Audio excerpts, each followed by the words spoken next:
자, 지금부터는 경제 뉴스 좀 살펴보도록 하겠습니다. 세종대 김대종 교수님과 함께하겠습니다. 어서 오십시오, 교수님. 예, 안녕하십니까. 교수님이 2주 전에 오셔가지고요, 네. 논평해 주셨지 않습니까? 예. 환율 방어서 무너진다, 뭐 그런 얘기해 주셨는데 정말 많은 분들이 보셨습니다. 24만 명이 예. 그걸 시청을 해주셨는데 교수님이 그때 나오셨을 때 삼성전자 파업 결정돼가지고 이거 큰일 난다, 뭐 그런 얘기를 해주셨는데. 예. 오늘 또 삼성 바이오로직스가 주말 사이에 파업을 결정했습니다. 네.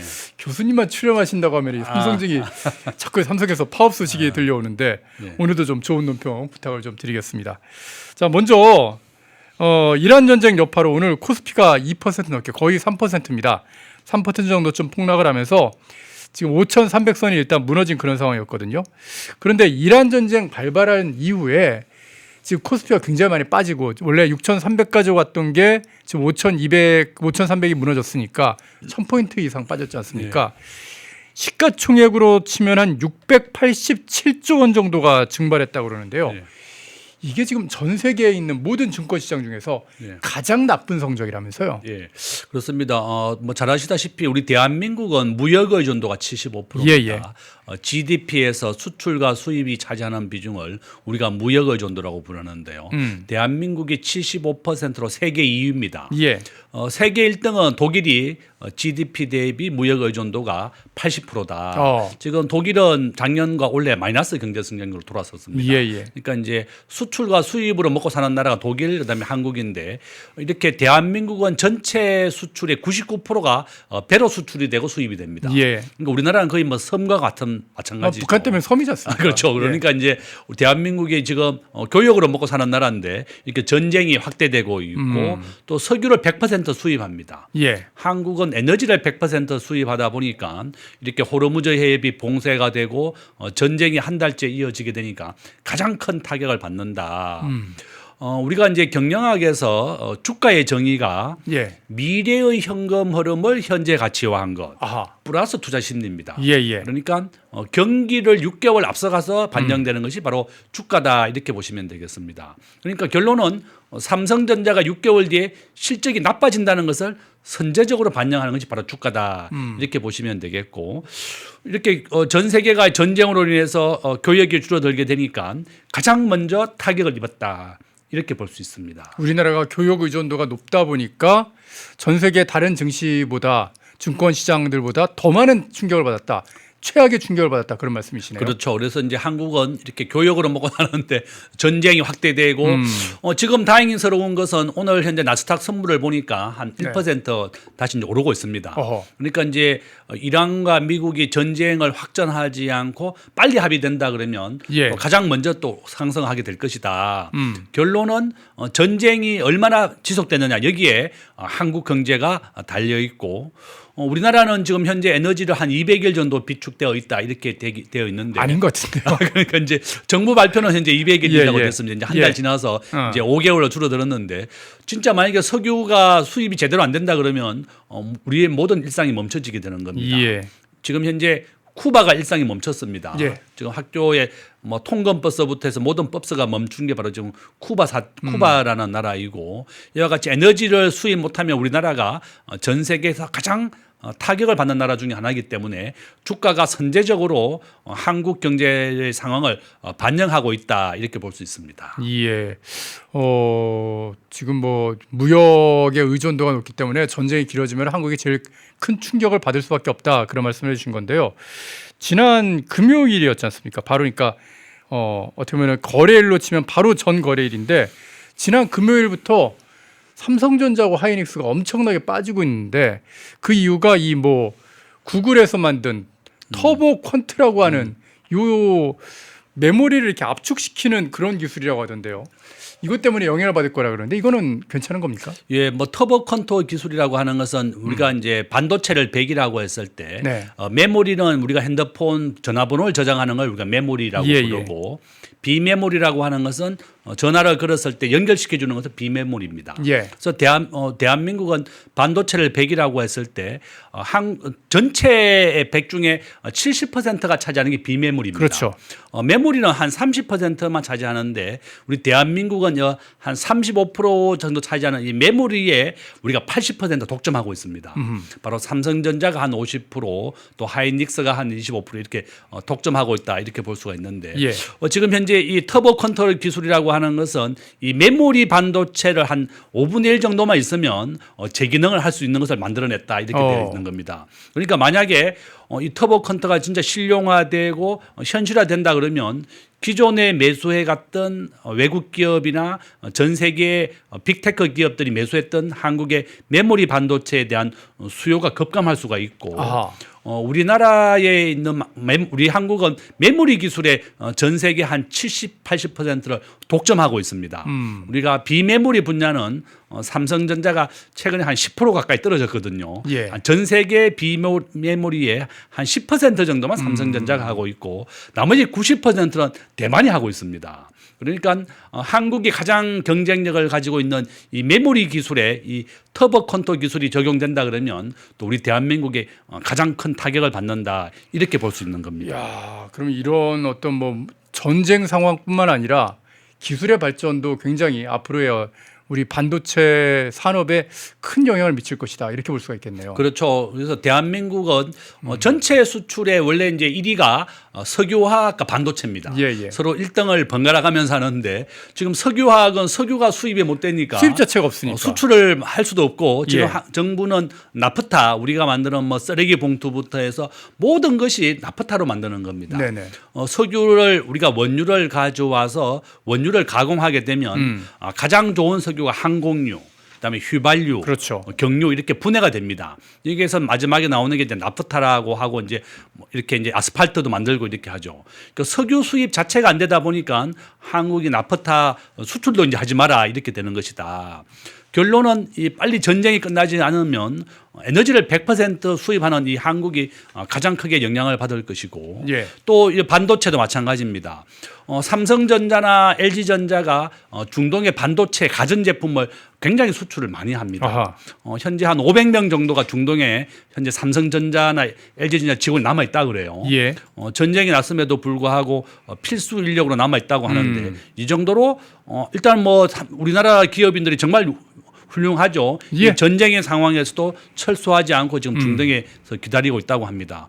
결론은 이렇게 전쟁이라든지 또 터보 컨트롤에 의해서 가장 크게 악영향을 받고 있는 것이 바로 우리나라고 저는 한국은 지금 전체 주식 시장의 한 50%를 두 기업이 차지하고 있는 겁니다. 그렇죠.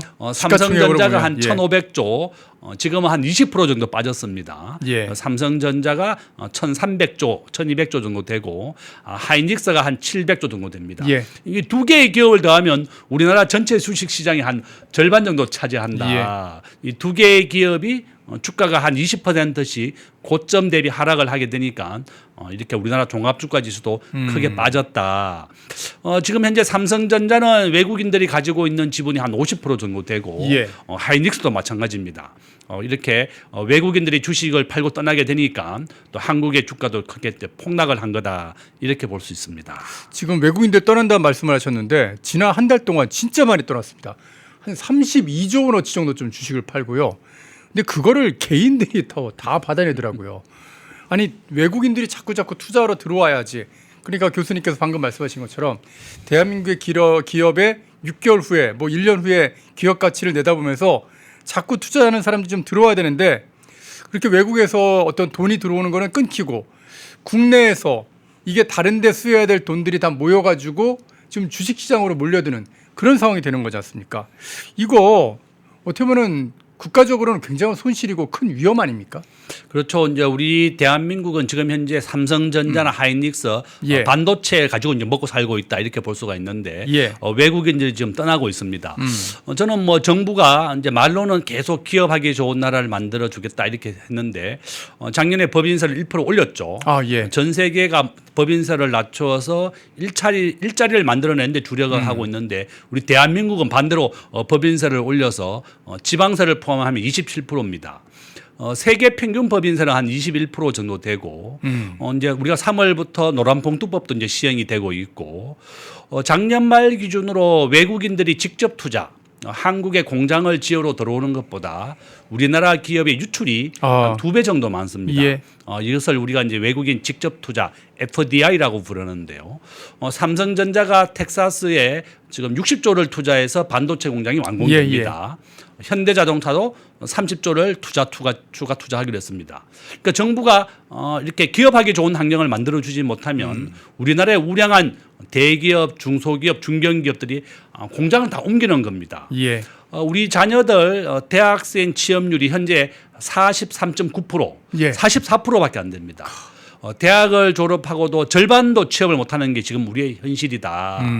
저는 정부가 세계 평균 정도의 노동 정책, 노사 정책에서도 좀 균형을 좀 맞춰주고 노란봉투법은 지금 친노동적인 정책이다 이렇게 얘기하고 있습니다. 뭐 정부도 문제가 있다면 이것을 개정하겠다고 했지만 이미 한 400개가 넘는 하청 노동자들이 교섭을 요구하고 있는 상황이고 뭐 또 우량한 기업은 이제 대응하겠다고 했지만 결론은 저는 정부가 세계 평균 정도로만 기업하기 좋은 환경을 좀 만들어줘라. 우리 자녀들이 일자리를 만들고 취업을 하는 것이 가장 중요합니다. 저는 이렇게 국회나 정부에 이렇게 부탁을 드리겠습니다. 예, 댓글창에서 훈이아님께서 쓰레기 봉투도 없는데 노란 봉투가 웬 말이냐 그러시는데요. 재미있는 댓글 달아주셨습니다. 진짜 이 노란 봉투법 나오고 나서 좀 걱정인 게 아까 우리가 시작하면서도 잠깐 말씀을 드렸지만은 아니 진짜 쟁의가 지금 너무 많이 늘었습니다. 당장 삼성 바이오로직스가 어제 파업을 결의했거든요. 지금 또 임금 인상을 요구하고 있는데 5월 1일부터 파업에 들어가겠다고 그러고 있고요. 그리고 지지난주에 나오셨을 때 삼성전자도 파업을 결정해서 5월 21일부터 파업을 한다는데 아니 삼성전자 같은 경우는 하루 파업하면은 그럼 하루에 1조 원 넘게 한 1조 한 몇천억 정도쯤 손실이 난다고 하더라고요. 아니 이렇게 파업되는 거 이런 상황들을 어떻게 보고 계신지요? 원래 이제 삼성전자의 이제 이병철 회장의 유언이 삼성에는 절대 노조를 만들지 마라. 그런 말씀하셨다고 이렇게 하더라고요. 했었는데 예. 이게 시대가 바뀌게 되면서 이제 노조가 되었고 지금 복수 노조가 설립되어 있습니다. 예. 삼성전자에 이제 복수 노조가 되어 있는데 올해 우리 대한민국의 최저 임금은 2.9% 올랐습니다. 저는 이제 삼성전자 노조가 삼성 바이오로직스도 마찬가지죠. 7% 임금을 인상을 요구한다든지 또 14% 임금을 인상 요구하는 것은 좀 너무 과도하다 이렇게 봅니다. 조금 좀 너무 나갔습니다. 너무 과도한 거죠. 예. 올해 우리나라 이제 물가는 한 2, 3% 정도 올랐다 이렇게 얘기하고 있고 정부가 한 2.9% 정도 올려주면 최저임금은 이제 2.9% 올랐거든요. 그러면 적정하다 이렇게 해서 이제 정부와 노사가 이제 합의를 한 건데 예. 여기에 비하면 2배가 넘는 7%를 요구했고 삼성 바이오로직스 역시 14%나 요구했습니다. 삼성전자나 삼성 바이오로직스는 직원들의 평균 급여가 당연히 1억이 넘죠. 여기에다가 이제 상여금도 있습니다. 상여금도 어마어마하죠. 예, 우리나라의 4인 가족 평균의 연봉이 한 5,500, 6천 정도 됩니다. 그러니까 맞벌이 부부가 4인 가족이 벌어오는 급여 평균 소득이 한 6천만 원이 안 된다는 겁니다. 거기에 비하면 삼성전자 혼자 벌어오는 돈이 1억이 넘는다는 거니까 우리 대한민국의 평균 급여를 따져본다면 얼마나 많은 급여를 받고 있는 겁니다. 있는 건데 예. 저는 삼성 바이오로직스도 그렇고 삼성전자도 그렇고 삼성전자가 이 반도체 라인을 하나 까는데 1조 원이 넘어듭니다. 예. 그래서 저는 노조도 마찬가지입니다. 노조와 회사가 서로 양보를 해서 어쨌든 이건 파업은 막아야 된다. 예. 대한민국의 가장 대표하는 기업이고 이렇게 본인들의 이익을 위해서 노조가 파업을 한다면 한국 경제 전체가 큰 피해를 보는 겁니다. 그래서 회사도 서로 양보를 해서 꼭 파업은 막아라 이렇게 부탁을 드리겠습니다. 예. 댓글창에서 도대체 은행에 있는 돈 빼야 되는 겁니까? 하고 물어보시는데 은행 얘기는 조금 이따가 전해드릴 테니까요. 계속해서 좀 좋아요 꾹 누르고 시청해 주시길 부탁을 드리겠습니다. 자, 오늘 주식시장 빠지면서 그 영향일지 저희가 오늘 썸네일로도 뽑아놨는데 아니 환율이 1,520원을 돌파해버렸습니다. 이거 괜찮은 겁니까? 이거 진짜 환율 방어선 무너질 거라고 얘기하신 그 예언 그대로 지금 돼가고 있습니다. 저는 이제 우리 대한민국의 원달러 환율은 예. 86% 확률로 계속 우상향합니다. 이렇게 전쟁의 여파가 있다면 더 급격하게 오르는 거죠. 예. 그러면 우리 대한민국은 왜 이렇게 환율이 오르느냐? 제가 첫 번째 이유는 그겁니다. 우리 대한민국의 현재 외환 보유고는 한 4,200억 달러입니다. 예. 대만이 한 6천억 달러를 가지고 있는데 대만은 인구가 2천만 명밖에 안 됩니다. 예. 그러니까 대만은 국가 GDP의 80%를 외환 보유로 가지고 있고 우리 대한민국은 국가 GDP의 정확하게는 22% 외환 보유를 가지고 있습니다. 그러니까 한국은 환율이 올라도 방어할 돈이 없습니다. 예. 바로 이런 이유 때문에 원달러 환율은 86% 확률로 계속 오른다 이렇게 보시면 되겠고 두 번째 이유는 미국이 한미 통화 수합을 해주지 않았습니다. 예. 예. 일본과의 맺은 한일 통화 수합도 지금 100억 달러만 남아 있습니다. 그렇죠. 그러니까 미국의 입장에서는 한국의 마이너스 통장이라고 말할 수 있는 이 한미 통화 수합을 해준다 그러면 한국의 환율이 안정되는 거거든요. 그러니까 트럼프 대통령의 입장에서는 한국이 미국 말 잘 들으라. 저는 미국이 국가 신용등급 우리나라 한 신용등급 한 2단계 떨어뜨리면 바로 IMF 오는 겁니다. 이와 같이 환율이 오른다는 것은 한국의 기초 체력이 약하다는 것을 보여주는 것이고 예. 지금 외환 보유고도 부족하죠. 그다음에 미국이 한미 통화 수합도 안 해주고 있죠. 세 번째는 국가 부채율입니다. 정부가 말하는 순수한 국가 부채는 한 52%지만 우리가 공기업 부채를 포함하고 있다 그러면 한국의 국가 부채는 현재 약 한 181% 정도 됩니다. 지금 보고 계시는 표에서는 총 부채입니다. 예. 정부 부채, 가계 부채, 기업 부채를 포함하면 우리나라의 총 부채는 6,500조입니다. 그러니까 우리나라가 GDP가 2조 달러가 안 되거든요. 예. 그러면 2조 달러가 안 되면 한 3,000조가 좀 안 되는데 한 250%가 지금 현재 우리나라의 총 부채다 이렇게 보시면 되겠습니다. 아니 저게 얼마나 많은 건지 감도 안 옵니다. 지금 지금 프랑스가 시위를 벌이고 있는데요. 네네. 프랑스의 국가 부채는 113%입니다. 그러니까 우리나라가 지금 프랑스보다 더 높은 국가 부채를 가지고 있는 겁니다. 지금 현재 정부는 정부가 부채를 지더라도 이렇게 복지를 계속 확대하다 보니까 돈이 필요한 겁니다. 프랑스가 지금 현재 복지를 줄일 수가 없어서 지금 시위를 벌이고 있는데요. 복지는 한번 줬다 그러면 다시는 줄일 수가 없는 겁니다. 프랑스의 실업급여 보니까 최고 많이 주는 게 한 1,000만 원씩 주더라고요.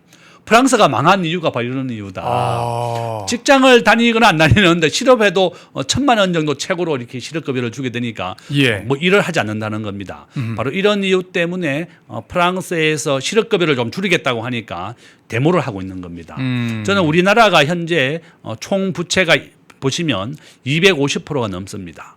저는 이런 와중에도 또 정부가 전쟁 추경이라고 해서 25조를 추가 투자하기로 했습니다. 예. 좀 걱정이 됩니다. 그래서 우리가 환율 상승이 되는데 국가 GDP 대비 우리가 돈을 풀었던 비중은 154%입니다. 미국이 71% 풀었거든요. 예. 국가 두 배가 GDP 대비 높게 풀었네요. 통화량이 71%, 우리 대한민국은 2배가 넘는 154%입니다. 그러니까 결론은 대한민국의 원화를 너무 많이 풀다 보니까 원화의 가치가 떨어지게 되는 것이고 또 환율도 오른다. 이런 복합적인 요인으로 환율은 계속 우상향한다 이렇게 보시면 되겠습니다.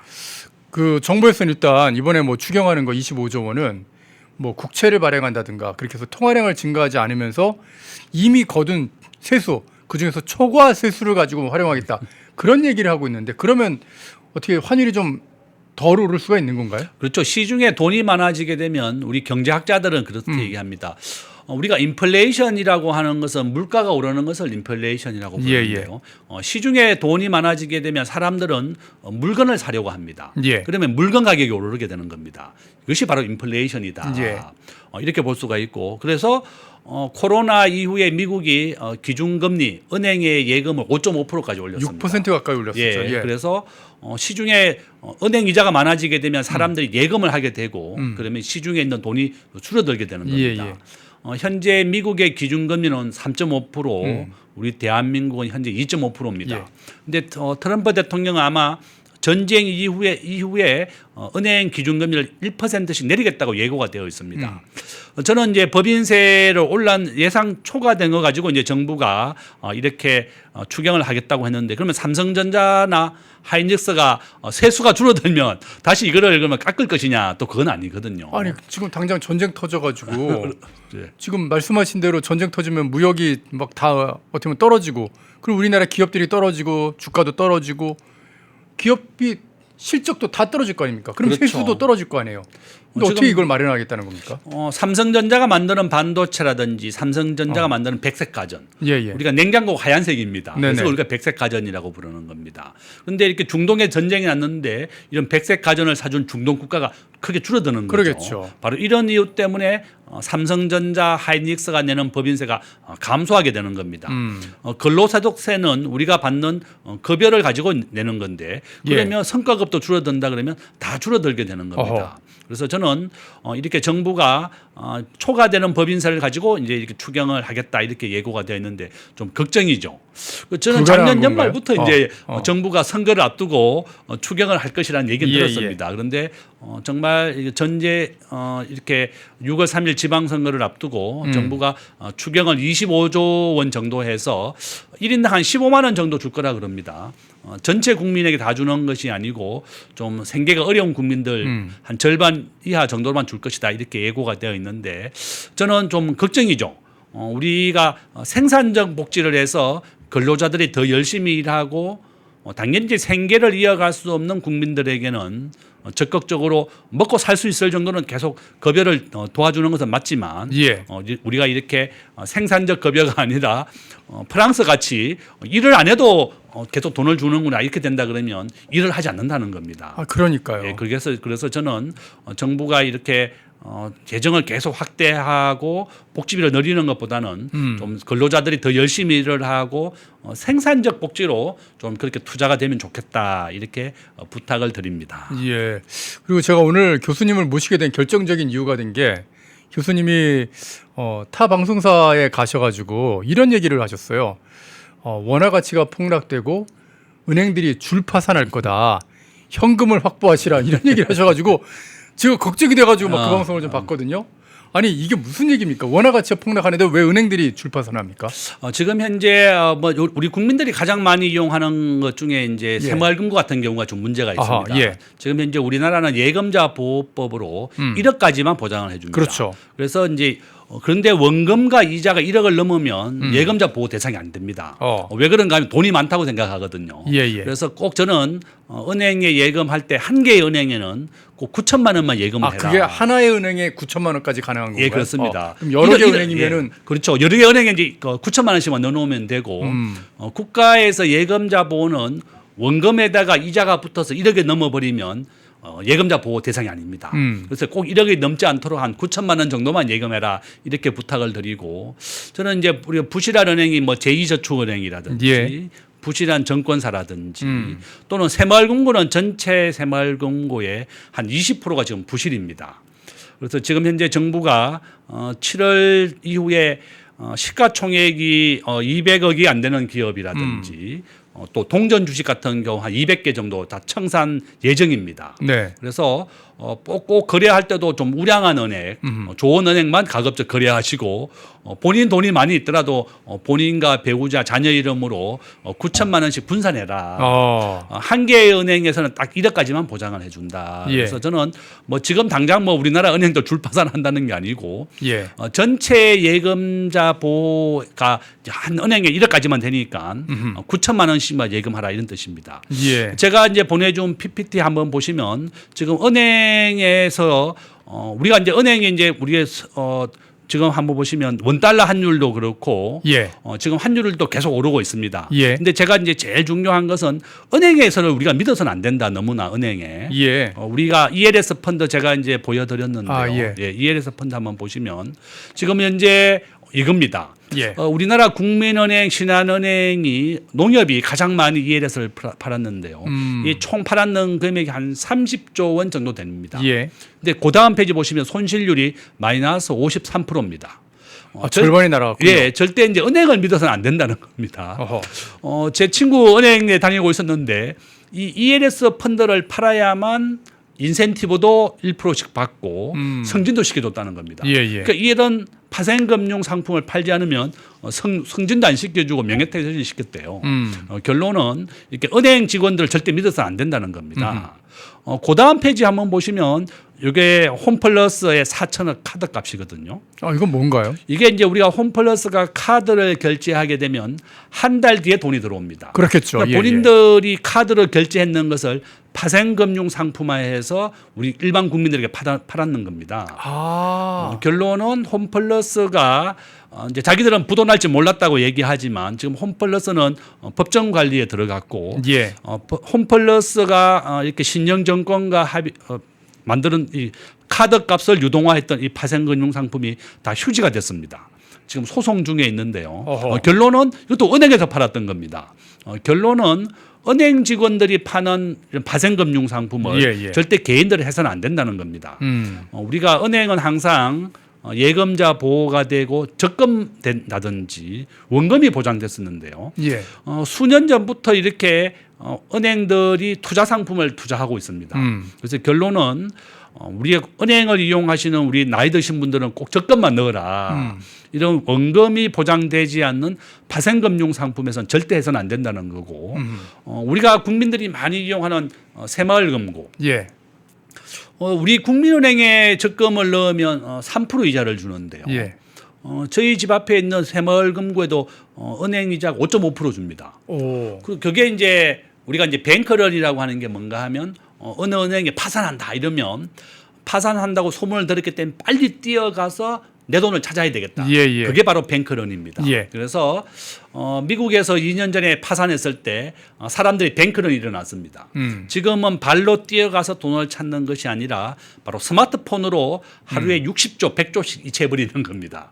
지금은 스마트폰의 시대로 이렇게 인출이 되고 있는 겁니다. 결론은 뭔가 하면 우리 나이 드신 어르신이라든지 파생금융 상품을 잘 모르면 투자를 안 하면 되는 겁니다. 우리가 국민은행이나 뭐 시중은행에서는 꼭 적금 상품만 넣으시고 원금이 9천만 원을 넘지 마라. 1억이 넘어버리면 이자를 포함해서 예금자 보호의 대상이 안 된다는 걸 명심해야 되겠고 또한 좀 부실은행이라든지 잘 모르겠다. 우리가 국민은행이 3% 이자를 주거든요. 그보다 더 높은 이자를 주는 것은 다 위험하다 이렇게 생각하시면 되겠습니다. 근데 은행들이 왜 이렇게 부실해지는 겁니까? 그 새마을금고도 국민은행하고 금리 차익을 그렇게 많이 안 두면 그만큼 위험하지 않을 수도 있는 건데 왜 이렇게 부실해지는 건지 제가 잘 이해가 안 되는데요. 새마을금고 같은 경우는 그렇죠. 이제 새마을금고는 전부 다 각각의 모든 지점장이 최고입니다. 예. 중앙의 지배를 받지 않기 때문에 거기에서 PF 대출이라든지 부동산에 대한 부동산 대출을 해주면서 부실이 막 200억, 3천억 막 이렇게 나면서 지역에 있는 새마을금고 통폐합을 시킨다든지 이렇게 돈을 못 받는 경우가 돈을 떼이는 거군요. 예, 그래서 보통 이제 우리가 부동산 PF 대출에 많이 빌려줬던 게 새마을금고라든지 제2저축은행 또 소형증권사 이런 데가 굉장히 부실이 많이 발생하고 있습니다. 그래서 우리가 적금 이자가 좀 많다. 조금 더 국민은행의 평균 적금 이자가 한 2.5에서 3%밖에 안 됩니다. 그때 뭐 새마을금고 5% 정도 주고 제2저축은행 6%까지 주는 데 있습니다. 그러면 조금 더 위험하다 이렇게 명심하셔야 되겠고 우리가 시중은행에서 가장 안전한 것은 이런 적금 상품이고 내가 투자를 하고 싶다 그러면 그냥 우량한 주식을 사시면 되겠습니다. 또 주가 지수를 산다든지 또 글로벌 시가총액에서 미국이 60%고 한국은 전 세계 주식 시장의 3%밖에 안 됩니다. 그래서 우리 국민연금이 전체 자산이 한 1,400조 정도 되는데요. 600조 정도는 미국 주식에 투자하고 있고 300조 정도가 국내 주식입니다. 그러니까 국민연금도 2대1 정도로 분산해서 투자하고 있습니다. 그래서 우리 개인들도 환율이 오를 때 가장 좋은 대비법은 자기 자산의 한 30% 정도는 달러 기반의 자산을 사라. 저는 미국의 주가 지수를 사는 것도 좋고 미국의 1등 주식을 사는 것도 좋은 방법입니다. 그래서 결론은 국내 원화로만 자산을 가지고 있는 것은 이 환율은 앞에서 말씀드린 것처럼 86% 확률로 계속 우상향하고 있습니다. 예. 그래서 원달러 환율이 오르는 것을 방어할 방법이 없다. 그래서 달러 자산 기반에 본인 한 30% 정도는 비중을 분산하는 것도 좋은 방법이다. 이렇게 말씀을 드립니다. 지금 어떻게 보면 환율도 지금 나빠지고 그러면서 금리가 계속 오른다는 얘기를 들었거든요. 그럼 금리가 올라서 주담대도 오르고 다 금리가 오르면 이게 또 은행권의 부실로 이어질 수 있는 거 아닌가요? 그렇죠. 지금 현재 예. 정부가 원래 이제 대출 시장도 마찬가지입니다. 우리가 과거에는 집을 사게 되면 예. 우리가 계약금 20% 내고 60%는 은행에서 정상적으로 대출을 해주고 아하. 또 잔금을 내면 잔금 때는 전세를 주거나 본인이 입주했는데 예. 정부가 집값을 잡기 위해서 대출을 안 해주는 정책을 하고 있습니다. 그렇죠. 지금 25억 이상의 아파트에 대해서는 2억만 대출해주고 15억 이하의 아파트에 대해서만 정부가 6억을 대출해줍니다. 그러니까 돈 있는 사람만 강남 아파트가 당첨되는 겁니다. 이 방송을 보시는 시청자분들은 다음 달에 서초동에 아파트 분양합니다.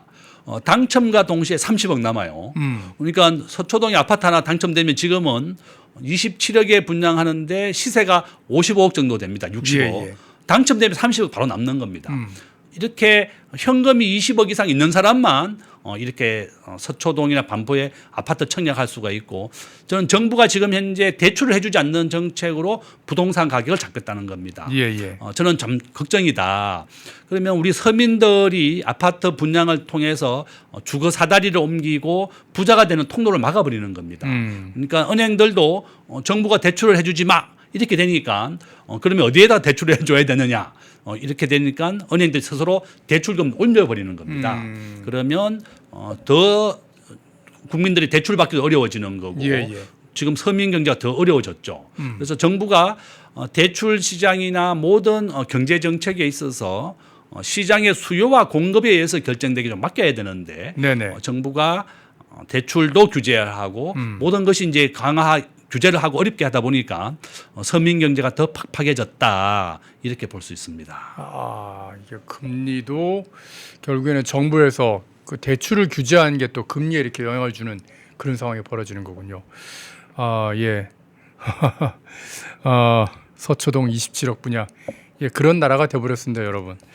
교수님과 함께 진짜 지금 환율이 1,520원을 뚫게 된 이런 상황들, 또 코스피가 계속해서 이제 폭락하고 외국인들이 떠나고 있는 그런 어떤 상황들, 여기다가 또 은행들이 지금 점점 부실해지고 있는 이런 상황들까지 쭉 좀 살펴봤는데, 참 중요한 거는 정부가 개입하면 개입할수록 시장은 더 불확실성이 커지면서 우리 국민들이 고통이 좀 커지는 것 같다, 그런 생각을 좀 하게 되는 것 같습니다. 종종 왔다 교수님 모셔가지고요, 이런 상황 속에서 어떻게 좀 살아남아야 되는지 그런 지혜를 좀 얻도록 하겠습니다. 교수님, 오늘 말씀 잘 들었습니다. 네, 고맙습니다.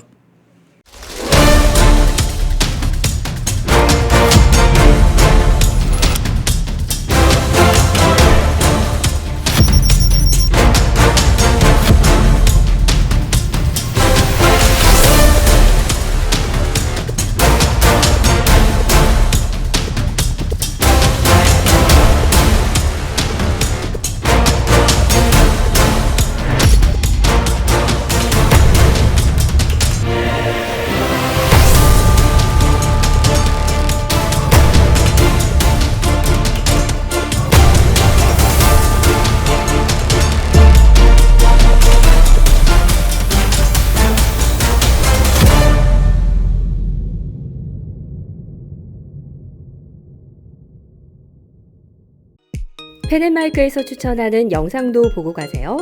다른 영상도 즐기시려면 구독 버튼을 꼭 눌러주세요.